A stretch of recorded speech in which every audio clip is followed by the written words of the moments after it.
It is Monday, September 14, and I have some updates for you on stimulus talks, on the lost wage assistance here in New York City, and the reopening of New York, and finally some thoughts I have on Broadway. So stay tuned, coming at you now. So, to stimulus talks. The Senate Republicans tried to advance a bill that was $630 billion. It included a $300 plus up for unemployment. It included more PPP money. It included schools and COVID funding, but it did not include $1,200 stimulus checks. And it failed. In the Senate in the United States, you need 60 votes to get something across the line. They only got 53, largely along partisan lines. Rand Paul was the only Republican senator to cross and vote against it. It was largely something just to be seen to be doing something on this. I doubt that they really had any hope of it ever actually passing. This is incredibly disappointing, and it's disappointing mainly because it looks like we're not going to get any stimulus deal before the election now.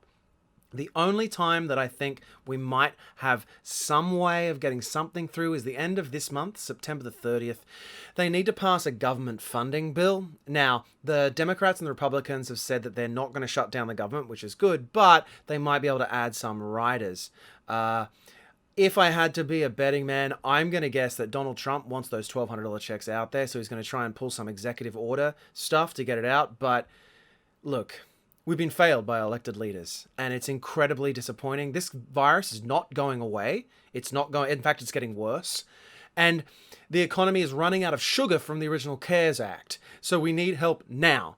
But it looks like it's not coming, and this is heartbreaking. What you can do now, though, is look after yourself, try to save your pennies, and write to your elected leaders. I'm going to link something below that is a petition you can write to them. We need help desperately.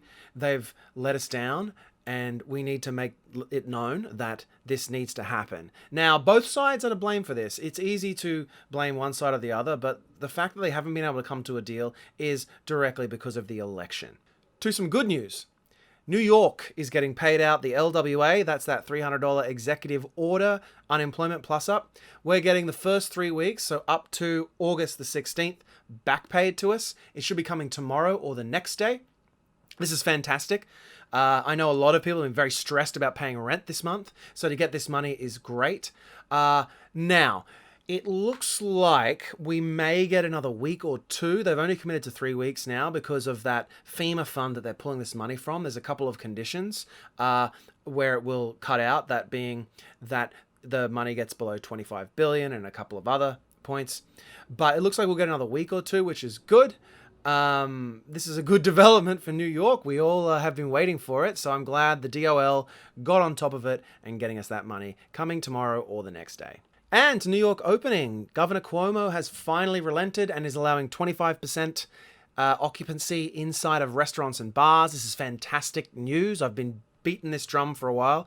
He's largely doing it because there was a $2 billion lawsuit against him, but whatever, we're getting it. Now, in order to open up at 25%, the restaurants and bars need to have people checking temperatures. They need a special HVAC system, but it's movement in the right direction. This is going to save a ton of jobs.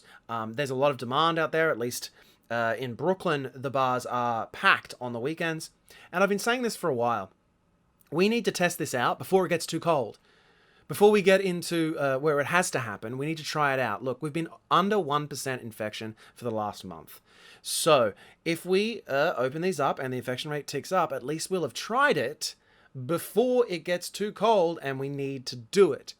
The biggest problem with this reopening plan of Cuomo and of de Blasio has been a lack of a surety. Now, I understand that we didn't know much about this virus and whatever, but we were following the science to begin with. We stopped, and now hopefully we can go back to looking at the numbers, looking at the science, and start moving forward. New Yorkers are smart. We take this very seriously, and I think this is going to be a great development. So it's coming on September the 30th, 25% occupancy for restaurants and bars. And finally, to Broadway. Many of you know I have a business called Broadway Crew, and we provide promotional staffing for Broadway and off-Broadway, as well as many other brands, and a little bit of guerrilla marketing as well. We shut down on March the 13th, and honestly, we were one of the lucky ones because we went into hibernation mode. We shut everything down, waiting for the industry to come back. As things have moved along, the conversation has gone from mitigation and half-empty houses and how we're going to do it with COVID to once there's a vaccine, how do we reopen?